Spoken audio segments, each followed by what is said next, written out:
ஸ்ரீமதே ராமானுஜாய நமக.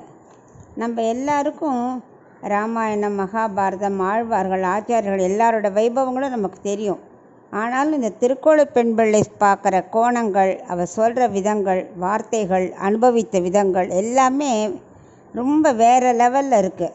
அதுவும் அவள் ஆச்சாரியன் முன்னாடி நின்றுண்டு மடன்னு 81 வாக்கியத்தை பேசுகிறதுக்கு எவ்வளோ ஒரு பாக்கியம் பண்ணியிருக்கணும். அவள் பெரிய விஷயம். அது நமக்கு விஷயங்கள் தெரியும். ஆனால் ஒரு பெரிய மகான் வேண்டாம், ஒரு சாதாரண பெரியவா எதான்னு கேட்டாலே மனசுக்குள்ள இருக்கிற வார்த்தை வெளியில் வராது, தடுமாறுவோம். ஒரு தங்குதடை இல்லாமல் மடன்னு சொல்கிற எல்லா வார்த்தைகளும். அந்த மாதிரி வாக்கியத்தில் இன்றைக்கி நம்ம பார்க்க போகிறது 22வது வாக்கியம். தெய்வத்தை பெற்றேனோ தேவகியை போலே. அவள் ஸ்வயம் பகவானையே பெற்றாள் தேவகி. வசுதேவரை மனம் முடிச்சு வந்தா இல்லையா, அந்த தேரில் வரைச்சேயே அவளுடைய அண்ணன் கம்சன் தான் அவளை கூட்டுன்னு வரான். அப்போ ஒரு அசரீரி கேட்குறது, இந்த தேவகியோட வயத்தில் பறக்க போகிற 8வது குழந்தையால் தான் உனக்கு மரணம்னு. அவ்வளவுதான்.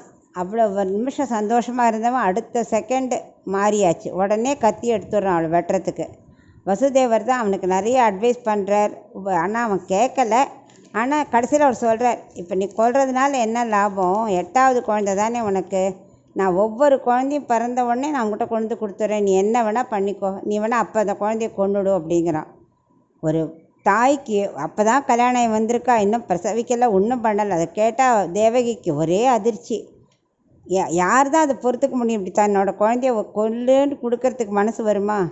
ஆனாலும் அவள் கடவுள் பக்தி, பரவாயில்ல, பகவான் பார்த்துப்பார், என்னவோ நடக்கட்டும், பகவானுக்கு தெரியாதா அப்படின்னு மனசை அப்படியே திடப்படுத்திக்கிறா. ஆச்சு. முதல் குழந்தை கம்சனை விட்டுடுறான், அதுவும் நல்லது தான் அப்படின்னு சொல்லி விட்டுடுறான். முதல் குழந்தை பிறந்தது. மனசெல்லாம் ஒரே சந்தோஷம். அந்த முதல் குழந்தைய பார்க்கறச்சே பிஞ்சு முகத்தை பார்த்தா எப்படி இருக்கும் ஒரு தாய்க்கு. அதுக்கு கீர்த்திமான் வேறு பெயர் விடுறா. பெயரிட்டு கொஞ்சம் ஒரு செகண்ட் ஆகலை, வசுதேவர் குழந்தைய கூட அப்படிங்கிற. கொஞ்சத்தான் கேட்குறாராக்குன்னு கொடுத்தா அடுத்த செகண்ட் அவ்வளோ இல்லை, நான் சத்தியத்தை காப்பாற்றணும், அந்த குழந்தைய கம்சன்ட்டை கொண்டு கொடுத்துட்றான். அவன் என்ன பண்ணுறான், கண் முன்னாடி தேவகி முன்னாடி அந்த குழந்தைய அடித்து கொள்கிறான். என்ன ஒரு கொடுமை! இப்படி ஒரு மகா பாப்பி. பாவம் தேவகி கதறா. ஆனால் வசுதேவர் விடலையே. இது பகவான் சங்கல்பம் நினச்சிக்கோ, எல்லாம் நல்லதுக்குன்னு நினச்சிக்கோன்னு அவளுக்கு நாராயண ஜபத்தை சொல்லி கொடுத்து நீ விடாத சொல்லிட்டு வா, இதுதான் மனசு தைரியத்தை கொடுக்கும் அப்படின்னு அவளை சமாதானப்படுத்துகிறார். இப்படி 6 குழந்தைகளும் இழந்தா. பகவன் நாமத்தை அப்படியும் விடலை. பகவன் நாமத்தை சொல்லி மனசை பக்குவப்படுத்திகிட்டே இருக்கா. நமக்கும் எத்தனையோ கஷ்டங்கள் வருது. ஆனால் தேவகி மாதிரி நம்ம கஷ்டப்பட்டுருக்கோமா? எத்தனை கஷ்டம் வந்தாலும் ஒரு நாள் பகவான் தீர்த்து வைப்பார் அப்படிங்கிற நம்பிக்கையில் நம்மளும் பகவன் நாமத்தை சொல்லிகிட்டே தான் கழிக்கணும். என்ன அவாவா கர்மாவை கழித்து தான் ஆகணும். ஆனால் அதுக்கு நம்ம தைரியம் கொடுக்கறது பகவன் நாமந்தான். அந்த நாராயண நாமத்தை சொல்லிகிட்டே இருக்கணும். அதைத்தான் தேவகி விடாத பண்ணா. 6 குழந்தை கண் முன்னாடி கொல்ல கதறி துடித்தாலும் அதை தாங்கிக்கிற சக்தியை கொடுத்தது அந்த பகவன் நாமந்தான். அதை நம்மளும் அதை ஃபாலோ பண்ணணும். அவளோட திருட பக்தியை நம்மளும் பார்த்துன்னு நம்மளும் விடாத சொல்லணும். எத்தனை கஷ்டம் வந்தால் என்ன, பகவான் முன்னாடி அவர் நாமத்தை சொல்லின்னு இருந்தால் அவர் நம்மளோட கர்மாவை கழிக்க மாட்டாரா? ஈஸியாக போக்கிடுவேன். அது மாதிரி 6 குழந்தையும் போயிடுத்து. 7வதாக ஆதிசேஷன் பிறக்கிறார். ஆனால் என்ன ஆகுது, கருவிலையே உமாச்சி மாற்றி ரேவதியோட வயிற்றுக்குள்ளே கொண்டு வச்சு விடுறார். ஸோ 7வது கர்ப்பம் கலைஞ்சா மாதிரி இங்கே 8வது பகவான் சங்கல்பிக்கிறார். தேவகிக்கு நம்ம குழந்தையாக பிறக்கணும்னு சங்கல்பித்து பிறக்கிறார் அவர்.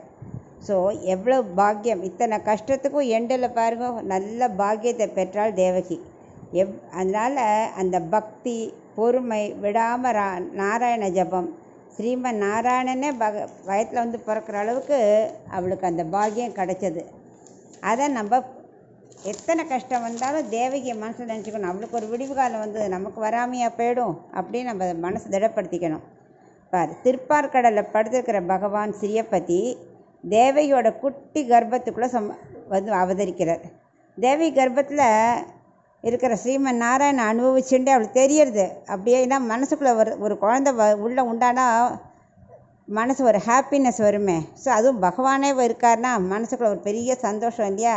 அதை அனுபவிக்கிறா. எவ்ரி டைம் அனுபவிச்சுட்டே அந்த 10 மாதம் சுமந்தா தேவகி. உள்ள பகவான் தான் அவதரிக்க போகிறான்னா தேவர்கள்லேருந்து எல்லாரும் அப்படியே அவளுக்கு தேவகியை நமஸ்காரம் பண்ணுறாளாம். ஏன்னா அவளுக்கு தெரியுமே உள்ளே இருக்கிறது பகவான்னு.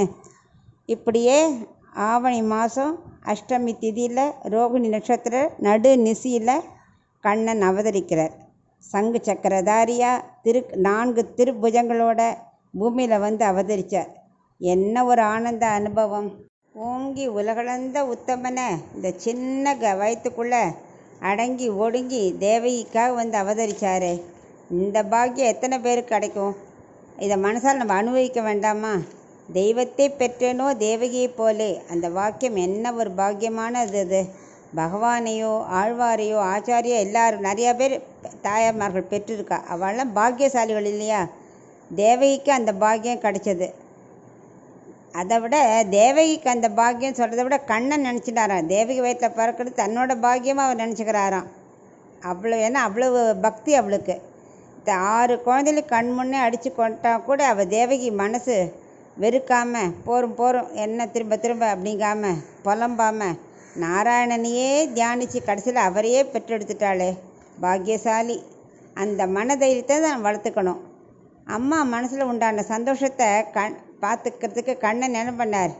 மனசில் ஒரு சந்தோஷம் உண்டாக உள்ளுக்குள்ளே இருக்கிற குழந்தை நல்ல முழுக்குன்னு வளரும்ல. அதுதான் கர்ப்பமான குழந்தைகள் எப்போவுமே பகவன் நாமத்தை சொல்லிகிட்டு இருக்கணும், சந்தோஷமாக வச்சுக்கணும் கூட இருக்கிறவா எல்லாரும். அப்போ தான் அந்த குழந்தை ஆரோக்கியமாக பிறக்கும் இல்லையா? இப்போ அவள் கண்ணனையன்னா சுமக்கிறா. அது நல்லா முழுக்குன்னு ராத்திரி 12 மணிக்கு ரோகிணி நட்சத்திரத்தில் நடு நிசியில் ஜம்முன்னு பிறந்துருத்தோம். அவள் பட்ட கஷ்டமெல்லாம் மறந்து ஆனந்த ஆஷ்டியத்தை பூரிச்சு போகிறா தேவகி. சங்கு சக்கரதாரியாக 4 புஜங்களோட அருட்பெரும் ஜோதியாக கண்ணன் அவதரித்தார்.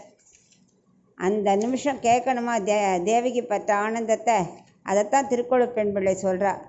தெய்வத்தை பெற்றனோ தேவகியை போலேன்னு. நான் என்ன அப்படியா இருக்கேன்?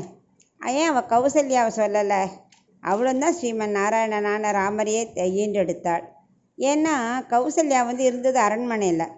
அது பல வருஷம் ஹாப்பியாக குழந்தை இல்லைங்கிற ஒரு கஷ்டத்தால் ஒரு எந்த கஷ்டத்தையும் அனுபவிக்கலை. 2வது நல்ல ராமர் வந்து நல்ல பகலில் நல்ல ராஜாவாக வந்து பிறந்தார். இது ராத்திரியில் இந்த குழந்தை பிறந்து யாருக்கும் தெரியாமல் கொண்டு போய் வேறு இடத்துல வச்சு அந்த மாதிரி கஷ்டமெல்லாம் ராமர் படலையே. அதனால் வந்து தேவகியை தான் கொண்டாடுறா. தெய்வத்தை பெற்றனோ தேவகியை போல. எத்தனை கஷ்டங்களை அனுபவித்தாலும் நாமத்தை விடாத கல்யாணம் ஆன நாள்லேருந்து எவ்வளோ கஷ்டப்பட்டா. அத்தனைக்கும் வடிகால கண்ணனே வந்து அவதரித்தார். நான் இதைத்தான் தெய்வத்தை பெற்றனோ கொண்டாடுற திருக்கோளூர் பெண் பிள்ளை. அந்த பாக்கியம் எனக்கு இல்லையே. பகவான் வைத்தமாநிதி பெருமாள் பார்த்துப்பார் அப்படின்னு மனதைரியத்தை அவரோட நாமத்தை சொல்லிட்டு இங்கேயே இருக்கணும் எனக்கு தோணலையே தேவகி மாதிரி. அந்த பொறுமையும் அந்த பக்தியும் எனக்கு இல்லையே. நான் எங்கே இருந்தால் என்ன, நான் வெறும் சாதாரண பெண் அப்படின்னு சொல்கிறா. அதுக்கு யார்கிட்ட சொல்கிறா இத்தனை விஷயத்தையும்? ராமானுஜருக்கு தெரியாதா? அவர் தான் ஆதிசேஷன். அந்த பலராமன் அவதரித்தார். அவர்கிட்ட இந்த பெண் பிள்ளை சொல்கிறா. அவர் தனக்கு தான் தெரியுமேன்னு குறுக்க பேசலை. அத்தனையும் பொறுமையாக அவர் அனுபவிக்கிறார். அந்த முன்னாடி நடந்ததெல்லாம் அவர் சொல்கிறத கேட்டு அப்படியே அனுபவிக்கிறார்.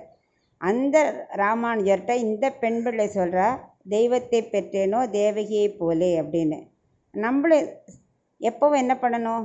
பகவன் நாமத்தை விடாத அனுபவித்து எத்தனை கஷ்டம் வந்தாலும் ஒரு நாள் நமக்கு நல்லது நடக்கும் அப்படிங்கிற திடமான நம்பிக்கையோடு இருக்கணும். ஸ்ரீமதே ராமானுஜாய நமக.